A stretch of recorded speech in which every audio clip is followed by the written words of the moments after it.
Hey everybody, this is TJR. This package arrived today at my doorstep. This is the second album in the Amazon Record Club. I joined a few months ago, decided I would be the guinea pig and see what happens. They're supposed to be selecting the albums for me. It's supposed to be a Golden Age Essentials Classics collection. And last month was London Calling by The Clash on 2 vinyl LPs. Even though they're supposed to be choosing for me, I can find out who it is just by looking at my emails, my notifications from Amazon, or just going to their website. So this time it's packaged a little differently here, but still looks very secure. Oh, and by the way, you may have noticed that whole outer wrapping. It was raining last night. So they took the extra precaution of putting it in a plastic bag, which I really appreciated because my porch was still wet. So yeah, very nice. And you never know, it might have been raining too, but it didn't. So we're gonna open this up here. I already know what this is. This is the Rolling Stones EXILE on Main Street, double LP. Now, I researched Amazon for which version they were sending me, and apparently from what I read here, it says here, remastered and cut at revelatory half speed at Abbey Road Studios from vinyl. Specific original tape transfers designed to get the very best possible sound from the format. Pressed on heavyweight 180-gram black vinyl. That's what it says here as far as this one here when I followed the link to the one that they are sending me. So we're going to take a look at this. And of course, I'm going to show it to you. But I'm also going to do my review of the album. Over the weekend, since I own this album on CD, I've been listening to it and working on my review. Part of my review will be a reaction to the album, and part of it will be my comparison between this vinyl pressing and my CD. And yeah, I'm looking at it right here. There's a hype sticker here on the front, and it says right here, half-speed mastered audio, finest quality vinyl pressing, 180-gram black double vinyl. So yeah, this is the one. What the information on the site was correct. They didn't send me some other version here. So we're going to take a look at it here. But securely packaged, I appreciate that. I know some people said, don't ever order records from Amazon because they don't know how to deliver them. They're always badly packaged. But so far, the experience has been a good one. I'm gonna get this opened here.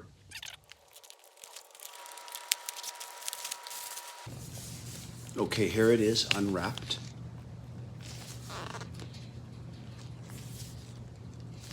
Looks pretty darn good here. Let's open it up. Here's the gatefold. Let's look inside here. Okay, first disc.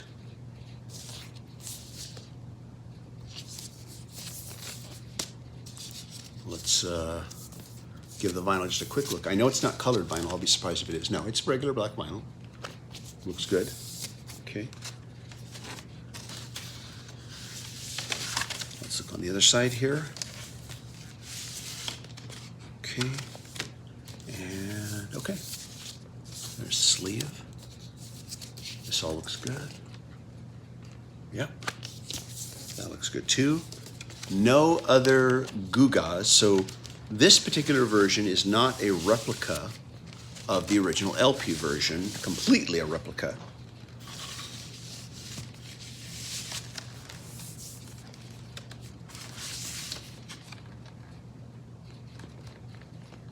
Thought I hit something, I guess not.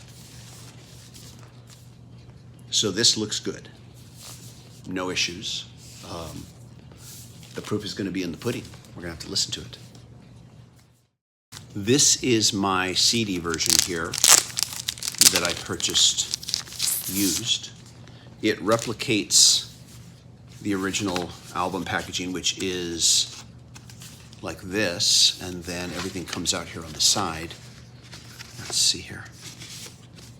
And there's these postcards here, miniature replicas of them. Let's see, let's pull the rest out here. We've got the 2 sleeves, although it's all on one CD. But this has just been replicated so that you can see that. I know my older brother has an original copy in his record collection. I don't know when I've ever seen an original copy, been able to actually examine one with my own hands. I remember looking at his back in the day, but this was a very long time ago, back when I was a kid and he still lived at home. And yeah, so I guess this is the one main thing that's different. That's not included from the original packaging. But there we go. That's my CD version. So I'll be comparing this pressing with the CD version, and we'll see how it is. I'll also just be giving my review of the album itself too. Okay, let's listen. It's been about a week now that I've been living with this vinyl edition of Exile on Main Street by the Rolling Stones. This was the second selection by Amazon's Record Club of the Month club, which once again I said I would join and see what happened. Unlike last month's, however, this month's I'm very familiar with. I've owned this album for a very long time on CD. I've never owned it on vinyl. This is my first time experiencing it on vinyl. And this is a rather special half-speed master, which I will admit sounded absolutely fantastic, much better than my CD. And so now, as promised, it's time for my review. And unlike last month's, this will be quite different because once again, I've known this album for a very long time. So without further ado, here is my review of Exile on Main Street by the Rolling Stones. To understand my feelings on Exile on Main Street by the Rolling Stones, you have to first understand my feelings for the White Album by the Beatles. I love the White Album, yet for some inexplicable reason, it's not really my immediate go-to album by the Beatles. I'm probably going to choose Sgt. Pepper, Abbey Road, Revolver, or any other number of albums by the Fab Four before choosing the White Album. And I find myself doing the same thing with Exile on Main Street. Don't get me wrong, I think the album's great. I think it's sick. And yet, I am more prone to dial up Let It Bleed, Goat's Head Soup, or Sticky Fingers before Exile on Main Street. I want to sometimes say that it's just the expansiveness of it, but that would imply that it's some kind of chore to get through. And Exile on Main Street is never a chore to listen to. It's an experience, just like the White Album. Perhaps the problem is with me.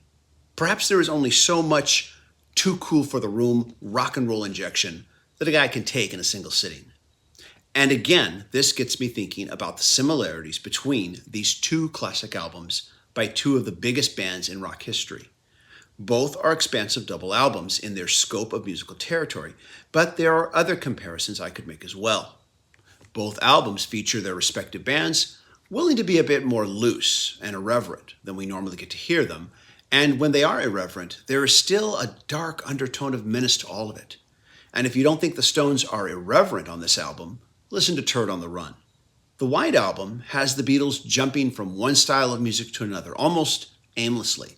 And while the differences in musical styles might not seem as drastic on Exile, it does have the Rolling Stones jumping between variations of early rock and roll, blues, country, bluegrass, R&B, and gospel music equally as aimlessly and with no apparent direction. This perceived lack of direction did get the band some degree of negative reviews upon first release, but I think that was the point. Exile on Main Street was recorded mostly while the Stones were tax exiles in France, with overdubs completed in Los Angeles, but the album feels deeply rooted in every variation of Americana music you can think of. The first Rolling Stones album was released in 1964, and Exile on Main Street feels like an explosion of everything the Rolling Stones had been building up to musically up to that point. After Exile on Main Street, the Rolling Stones would start a new phase that would see them venture past their Americana roots and embracing other influences like reggae, ska, contemporary funk and soul, and the sound of the contemporary British hard rock bands that would soon surround them, not to mention more of an emphasis on softer, more emotional ballads and flirtations with disco. But with all that said, hearing this particular half-speed mastering has me hearing the album in a whole new light. I'm talking metaphorically here, but I can really feel the grill on the amplifiers vibrating on this one. And the last time I felt that way was when Robert and I listened to the 5.1 mix of Electric Ladyland by Jimi Hendrix. Again, this half-speed mastering was really astounding, and the hype sticker that said revelatory was not kidding. This is probably one of the single best vinyl records I have ever heard. I am very pleased with this selection, very pleased with this purchase. I'm pleased with it on an audio level. And of course, I've always been pleased with the album. Anyways, that's my review. Let me know what you think. Please leave a comment. As always, if you like what I'm doing, be sure to click a like, click subscribe, and smash that bell notification icon so you can know when I release new videos. I want to thank my patron supporters who are helping me make more videos. If you'd like to be a patron supporter, please go to patreon.com/TGRTheOriginal. And if you can't be a patron supporter, please just click like and share these videos on your social media. Everybody, thank you so much for watching. We'll check out next month's selection and see what happens. Take care. Bye-bye.